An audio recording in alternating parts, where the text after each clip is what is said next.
Amigos televidentes de Guanevisión, estimados suscriptores, agradecimientos por la cantidad de gente que se está suscribiendo y que ojalá algún día amen la literatura como yo la amo. Hoy vamos a hablar de poesía y he tomado a un poeta que de pronto en sus poesías nos dice muchas cosas de lo que nos está pasando hoy. Su nombre, César Vallejo, César Abraham Vallejo Mendoza. Es un escritor, un poeta peruano, saludo a mis amigos peruanos, y que es tal vez uno de los grandes innovadores de la poesía hispanoamericana. Este señor nació en el año de 1892 en Santiago del Chuco, en el Perú, y murió en el año de 1938 en París. Es la figura relevante de la literatura hispanoamericana y es comparado con Pablo Neruda y con Octavio Paz, ambos ganadores del premio Nobel, el uno chileno y el otro mexicano. Él se inicia como poeta dentro del movimiento modernista, ese movimiento del nicaragüense Rubén Darío, donde la poesía es llena de artilugios, es llena de figuras y que a veces se hace un poquito incomprensible, pero él entra por ahí a la literatura latinoamericana. Pero después cambia el modernismo y entra el vanguardismo, ya un movimiento más de moda, de la época, y termina dentro de esa literatura comprometida, esa literatura de la liberación que hicieron muchos los escritores de izquierda. Es un hombre con una personalidad, dicen algunos, perturbada, pero es un hombre que en su poesía refleja el dolor colectivo, el dolor de la humanidad, el dolor de la gente, la solidaridad humana, pero siempre conservando sus inquietudes metafísicas, religiosas y sociales. Él era un mestizo, tenía mezcla de indígenas y provincianos, y su figura pues realmente es la de un cholito. La figura, yo creo que en Europa llamaba la atención por su figura casi indígena. Se decía que era muy moreno, que tenía la nariz de boxeador, que el pelo era engominado, y llamaba la atención por su figura, y más cuando vivió en París. Este señor, César Vallejo, la familia quiso que él estudiara sacerdocio, que fuera sacerdote. Él estudió algo, pero no fue sacerdote, pero sin embargo dentro de su poesía hay muchas alusiones litúrgicas y religiosas, cristianas. Sin embargo, él tiene después una concepción un poco diferente de Dios, por sus inquietudes metafísicas y todas las cosas. Este señor estudió Filosofía y Letras en la Universidad de Trujillo, estudió Derecho en la Universidad de San Marcos, pero no pudo terminar por problemas económicos. Su familia era pobre y el hombre no terminó de estudiar, se hizo maestro y empezó a escribir. Su primer libro, más o menos a los 25 años, de poesías, se llamó Los Heraldos Negros. Y fue una poesía que empezó a calar modernista dentro de los lectores de la poemática, porque muestra esa solidaridad humana y esos sufrimientos del hombre que a veces no se sabe por qué. Ese es el señor César Vallejo. En Perú fue acusado de rebelión y como un incendiario y lo metieron a la cárcel. Estuvo aproximadamente casi 4 meses en la cárcel y allí escribió su segundo libro, que se llama Trilce, pero ya no era tan modernista, sino que pegó como el salto al vanguardismo y es un libro que en un principio casi no se entendió. Hubo un tiempo para que la gente lo digiriera, porque él conservó su propia identidad, su propia personalidad, sus propios pensamientos en este famosísimo libro, del cual ahorita hablaremos un poquito más adelante. Se fue para París.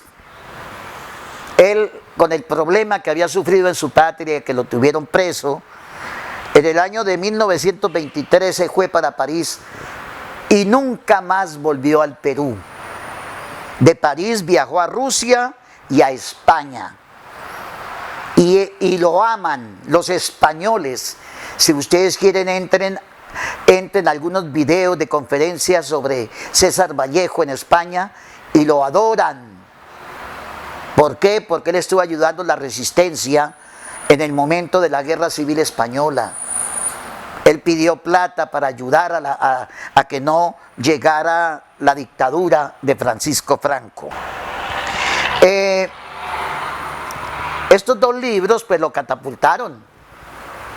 Y en España conoció personajes muy famosos, poetas como Vicente Huidobro, chileno, que es el creador de lo que se llama el creacionismo. Conoció a Tristán Tzara, Pablo Neruda, Octavio Paz, y entonces entró a una pléyade en París como elemento de la cuna de la cultura y la poemática. Se afilió al Partido Comunista. Él, de ser católico, terminó siendo comunista.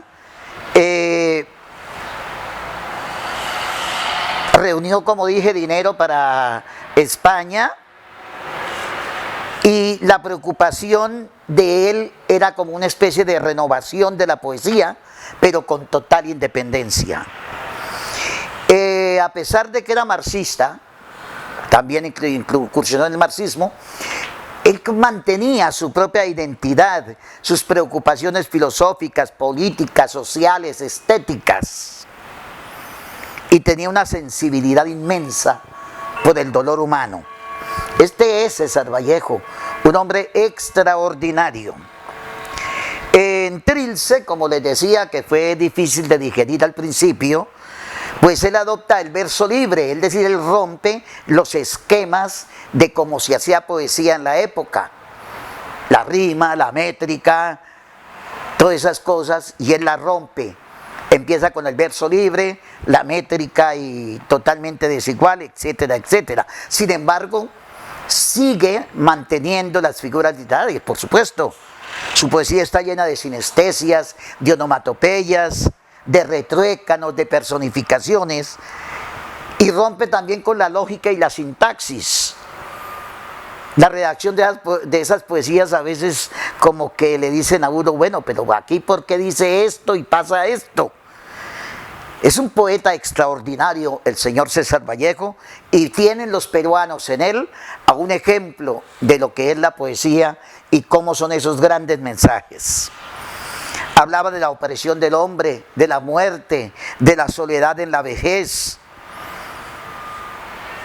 Ese es el señor César Vallejo. Se casó con una señora escritora que se llama Georgette Philippard Vallejo. Fue su esposa. Él murió y no había escrito más libros, pues escribió una novela que se llama Tungsteno en Rusia. Escribió un cuento precioso que se llama Paco Yunque, y que se lo prohibieron por lo triste. Y es la historia de un niño que es sacudido por el bullying de otro niño rico. Este señor también, la esposa empezó a buscar y encontró unos poemas de él, y alguna vez él había escrito poemas humanos, y con un amigo seleccionó unos poemas y salió el libro Poemas Humanos, que fue un libro póstumo. Él no lo conoció. Y otro, no de la revolución, sino de la Guerra Civil Española, y el libro tiene como título y también un poema que se llama España, aparta de mí este cáliz, en honor a la defensa en la Guerra Civil Española. Esos libros no los conoció él, pero son libros extremadamente hermosos del señor César Vallejo. Yo quiero ahora con ustedes que conozcamos un poema de César Vallejo. Vamos a conocerlo. Y el poema es de su primer libro, Los Heraldos Negros. Y el poema precisamente se llama así, Los Heraldos Negros. Lo voy a leer para que ustedes conozcan y después lo analizaremos. Dice, Los Heraldos Negros. Hay golpes en la vida tan fuertes, yo no sé. Golpes como del odio de Dios, como si ante ellos la resaca de todos los sufridos se posara en el alma, yo no sé. Son pocos, pero son. Abren zanjas oscuras en el rostro más fiero y en el lomo más fuerte. Serán tal vez los potros de bárbaros Atilas o los heraldos negros que nos manda la muerte. Son las caídas hondas de los Cristos del alma, de alguna fe adorable que el destino blasfema. Esos golpes sangrientos son las crepitaciones de algún pan que en la puerta del horno se nos quema. Y el hombre, pobre, pobre, vuelve los ojos como cuando por sobre el hombro nos llama una palmada. Vuelve los ojos locos y todo lo vivido se emposa como charco de culpa en la mirada. Hay golpes en la vida tan fuertes, yo no sé. Lindísimo poema y es uno de los poemas más leídos.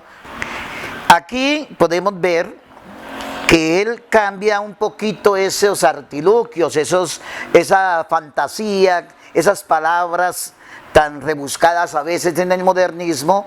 Esos golpes sangrientos son las crepitaciones de algún pan que en la puerta del horno se nos quema. Eso de que el pan se les quema en la puerta del horno es una cosa supremamente popular. Y él lo hace quitándole, variando el poema. También emplea una palabra que no es muy literaria, emposar, que en el alma se emposan. Si ustedes ven bien el poema, ven que empieza como termina. Hay golpes en la vida tan fuertes, yo no sé. Y si ven el final, dice exactamente lo mismo. Hay golpes en la vida, yo no sé. Tiene 5 estrofas, digamos así. Y los versos son de 14 sílabas, son versos alejandrinos, propios del modernismo. Propios del modernismo, aunque a veces lo confina aquí con los de 11 en la primera estrofa. Los 2 últimos versos tienen 11 sílabas, son endecasílabos. La rima, como ustedes pueden ver, es escasa, pero es rima consonante. En la primera estrofa, por ejemplo, combina, a ver, no se le ve muy bien la rima. En el segundo verso, sí, ya, fuerte y muerte. En la tercera estrofa, blasfema y quema. En la cuarta está palmada y mirada. Y como les digo, termina repitiendo, hay golpes en la vida tan fuertes, yo no sé. Ese es el poema, lo escribió más o menos a los 25 años. Y se llama Los Heraldos Negros. ¿Qué son heraldos? Los heraldos son unos mensajeros, los que llevaban las noticias. Pero note que le puso negro, los heraldos negros. O sea, son mensajeros de muerte, de problemas, de conflictos, de luchas. No llevan un mensaje muy acogedor que digamos. Por eso lo puso los heraldos negros. También en el poema ustedes ven algo que es un poquito salido, digamos, del contexto normal. En la estrofa número, terminando la 2, dice, o los heraldos negros que nos mandan la muerte, y escribe muerte con mayúscula. Rompe esquemas no ortográficos, sino más bien sintácticos, y la muerte lo escribe con mayúscula, y más abajito, en el segundo verso de la siguiente estrofa, también le pone mayúscula a la palabra destino. Ahí ya uno empieza a ver que él va con su propia personalidad y su propio gusto a escribir los poemas. Este señor, este poema tiene unas frases supremamente duros. duro el significado. Es cuando el hombre recibe golpes y no sabe por qué ni quién se los manda. Hay golpes tan fuertes en la vida, yo no sé. Ese yo no sé no es de ignorancia, ese yo no sé es como de angustia, de incertidumbre, de dolor. Que a uno le pegan, lo maltratan y uno no sabe por qué le hacen eso. Y aquí dice golpes como del odio de Dios. Hace una especie de símil. Golpes parecidos al odio de Dios. Entonces aquí ya nombra como un Dios imperfecto, porque Dios no puede estar enfermo. Y Él lo nombra como una persona que busca golpearlos, cosa que para los religiosos católicos pues no podría ser nunca. Habla de la resaca, de eso que queda. La resaca es como el guayabo, eso que queda después de una borrachera. Pero Él la tiene metida en el alma, todos los días sufriendo, todos los días padeciendo. Se le emposa en el alma el sufrimiento. Los golpes, empezando la siguiente, son pocos, cantidad. Es decir, los golpes no eran frecuentes, son pocos. Pero son, ese pero son, tienen una fuerza impresionante. Me pegan poco, pero son. Los golpes son pocos, pero son ¿qué? Terribles, duros, violentos, y que yo no sé por qué me pegan. Y son tan duros los golpes que rompen físicamente. Dice, hacen zanjas oscuras en el rostro más fiero. Nos rompe el aspecto físico, nos rompe la espalda más fuerte. Y yo no puedo detenerlos. Los golpes se vienen como los caballos de Atila, de ese hombre tan terrible, y llegan y nos golpean, que de pronto nos manda hasta la muerte. Son las caídas hondas de los Cristos del alma. Aquí habla de Cristo, de Jesús. Tenemos Cristos en el alma, tenemos crucifixión dentro de nosotros, dolor, así como la padeció Jesús. Aquí nombra, o aquí lo vemos con su cristianismo. Y el hombre pobre, esas dos palabras, mire que hace como una especie de cesuras, una especie de pausas. Y el hombre pobre. Y esas cesuras, esas pausas las hace ahí con los signos de puntuación. Y el hombre llora y vuelve a mirar a ver quién lo golpea y no encuentra. Vuelve los ojos y todo lo vivido se emposa como charco de culpa en la mirada. Hay golpes en la vida que uno no sabe por qué se los dan. ¿Cuántos niños en las casas de pronto están haciendo una actividad o jugando cuando sienten un coscorrón del papá? Y el niño no sabe por qué lo golpean, porque hizo una pilatuna por un juego que no le gustó al papá. Eso es terrible.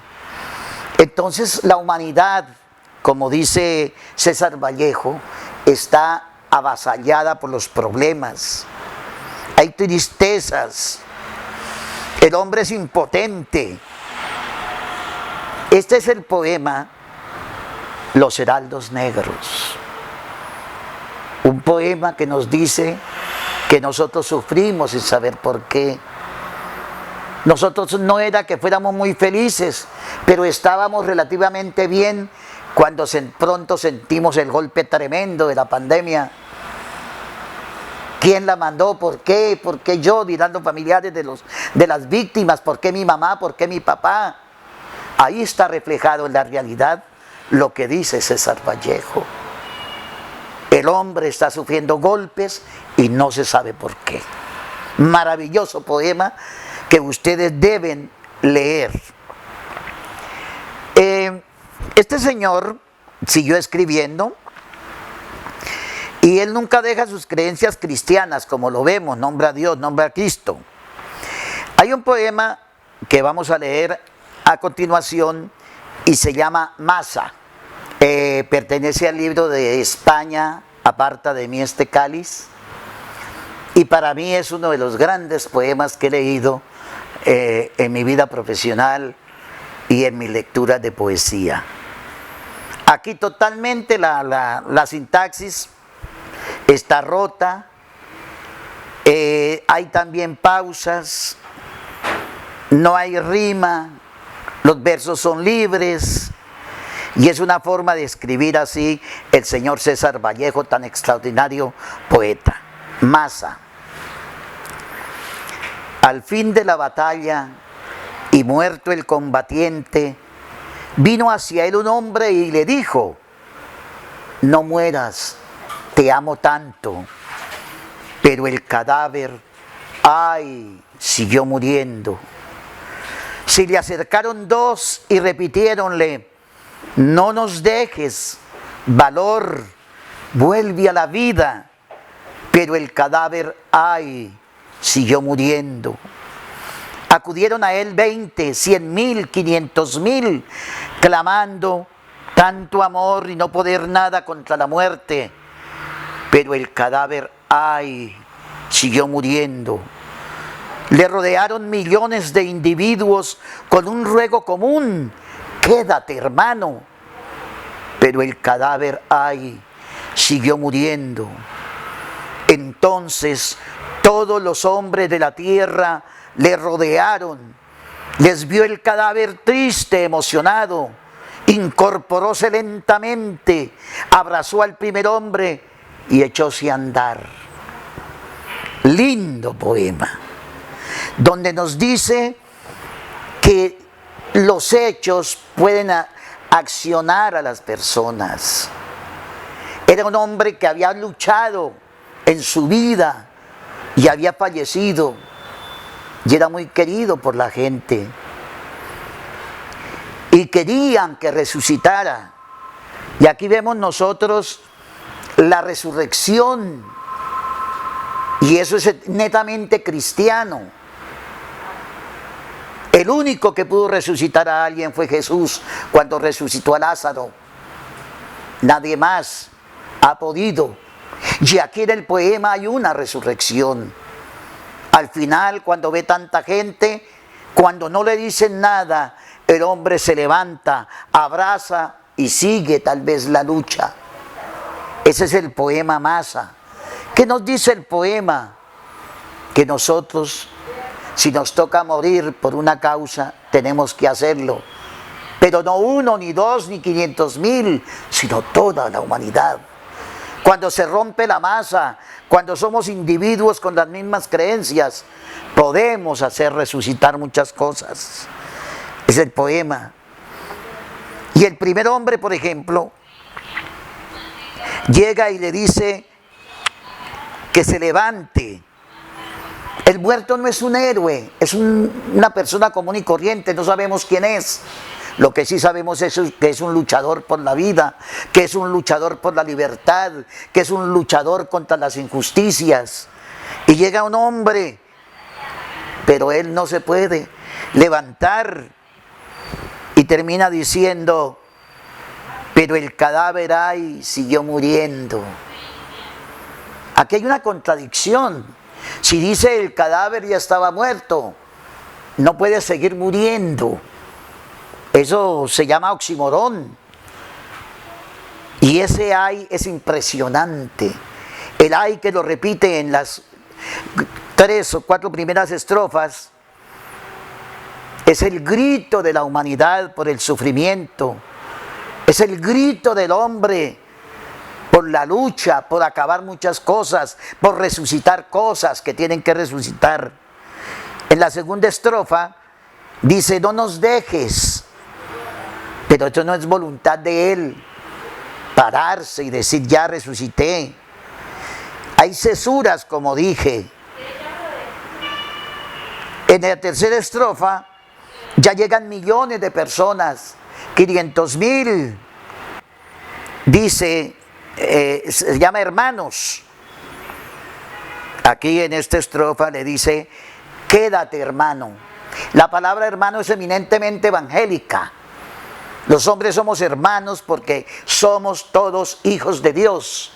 Ahí se ve también otra interpretación religiosa de este señor que fue comunista y marxista. Quédate, hermano. Pero lo más importante del poema es que cuando todos los hombres en la última estrofa se ponen de acuerdo, cuando van todos, el hombre resucita, el hombre se levanta y nos enseña que para una lucha tenemos todos que estar de acuerdo. ¿Por qué hoy en la pandemia hay problemas? ¿Por qué no resucita la salud? Porque unos salen a la calle, porque no cumplen eso. Pero si todos unidos cumplimos las reglas, estén seguros que de pronto resucitamos la salud que tanto nos hace falta en este momento. Esa es la interpretación mía del poema. El cadáver y la última, ¿no? Como en la última los hombres no le piden nada, sino que el cadáver cuando ve, también es una contradicción, una personificación, cuando el cadáver ve que todo el mundo quiere lo mismo, no necesita que le digan levántese, él se levanta, saluda al primer hombre y sigue andando para seguir luchando, y tal vez diría: esto es lo que yo quería, que todos nos uniéramos por una misma causa, todos. Y yo quiero aquí hacer un análisis en este sentido. Cuando todos nos unamos por una misma causa, lograremos la resurrección. Si nos unimos todos, haremos resucitar la paz que tanto nos falta. Haremos resucitar la justicia, que al menos aquí en Colombia está tan sufrida. Podemos resucitar a los buenos políticos y acabamos esa corrupción tan terrible que hay. Podemos recuperar la salud con esta pandemia que nos está matando. Podemos resucitar cosas buenas, pero para eso todos debemos dejar de ser masa para individualmente pedir todo lo mismo y luchar por lo mismo. Esto es un poema hermosísimo. No sé si a ustedes les ha gustado este poema tan inmenso, y en este momento necesitamos unirnos para ver si la pandemia no nos hace tanto daño y resucitamos esa salud que nos está haciendo. El señor César Vallejo en París frecuentaba un café que se llama el Montparnasse, Monte Parnaso, y en ese mismo café iba Pablo Picasso, ese gran pintor. Y Pablo Picasso miraba a César Vallejo y lo veía como raro, como todo indígena. Y cuando se murió César Vallejo, Pablo Picasso encontró a un hombre y le dijo: oiga, ¿dónde está ese señor que venía aquí? Dijo: él se murió. ¿Y quién es ese señor? Le dijo: es un poeta. Y le leyó unos poemas a Pablo Picasso. Y Pablo Picasso dijo: a él sí le hago un retrato, le hago un boceto. Y en 10 minutos pintó 3 bocetos de César Vallejo, cuando leyó la poesía tan hermosa. En su pueblo, Santiago del Chuco, hay una estatua de él a la entrada del pueblo. Cuando él se murió, Perú quiso traer sus restos, pero su esposa no los dejó y lo colocó en el cementerio Montparnasse, precisamente. Como les dije, los últimos poemas los recopiló su esposa con el nombre de Poemas Humanos y España aparte de mí este cáliz. Yo los invito a que lean un poema hermosísimo que se llama La Cena Miserable, donde César Vallejo nos dice que cuándo será el día en que en todas las casas en la mañana haya un plato de comida, haya pan en todas las mesas de los pobres y de los ricos. Los invito a que lean. Y otro poemita también que se llama Piedra Negra sobre Piedra Blanca. En Santiago, allá en donde nació él, cuando moría una persona le colocaban una piedra blanca y encima una piedra negra. Y él escribió un poema que se llama Piedra Negra sobre Piedra Blanca. Y dice: Me moriré en París con aguacero, un día del que tengo ya el recuerdo. Me moriré en París y no me corro, tal vez un jueves como es hoy de otoño. Oiga, y casi le sale todo esto. Murió en un día con lluvia, París con aguacero. Murió en otoño, pero no murió el jueves como él quería. Murió un Viernes Santo.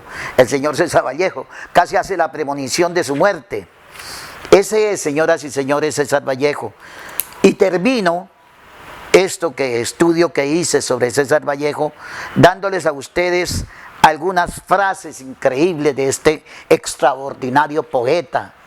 Qué bueno coger ese libro ahorita en la pandemia, ponernos cómodos y leer esta poesía que nos tienen. Les voy a leer algunas frasecitas. Van muchas, pero yo nací un día en que Dios estuvo enfermo. Aquí es un poquito agresivo con Dios. Lo nombra como incompleto, como enfermo. Tiene otra. Todos los hombres mueren, pero no todos realmente viven. Qué bonita, ¿no? Todos morimos, pero muchos nos morimos sin haber vivido. Entonces vivamos. Y esta otra frase: los árboles gritan de dolor al morir, pero tú no puedes oírlos. Qué hermoso, ¿no? Para la gente que destroza la naturaleza. Los árboles gritan de dolor al morir, pero tú no puedes oírlos. Ojalá uno oyera el lamento de los árboles cuando los están talando, cuando se está acabando la selva. A ver, no hay mayor dolor que recordar los tiempos felices de la miseria. Otra frasecita que tengo por aquí: el secreto de una buena vejez no es otra cosa que el pacto honrado con la soledad. Los adultos, los viejos, así tengan hijos, van a quedar solos en su vejez. Y él lo dice: la soledad me ha seguido toda mi vida, a todos lados, no hay manera de escapar de ella. Dios me hizo un hombre solitario. Vuelve y le echa la pullita a Dios. Dios es el culpable de que él esté solo. Y él a veces hace como una distinción entre Dios y Jesús. A Dios lo muestra como malo y a Jesús a veces como tierno. Y esta frase para los enamorados: te quiero, no por quien eres, sino por quien soy cuando estoy contigo. Los enamorados tienen ahí a ese Señor. Otra frasecita. A veces, mire, es religioso. Siento a Dios tan en mí, con la tarde y con el mar, con Él vamos juntos, anochezco, con Él anochecemos. Ahí está este Señor. Así, amigos televidentes, amen la poesía y vean que esa ficción, que esas figuras tienen que ver con nuestra realidad. Nos veremos y muchas gracias.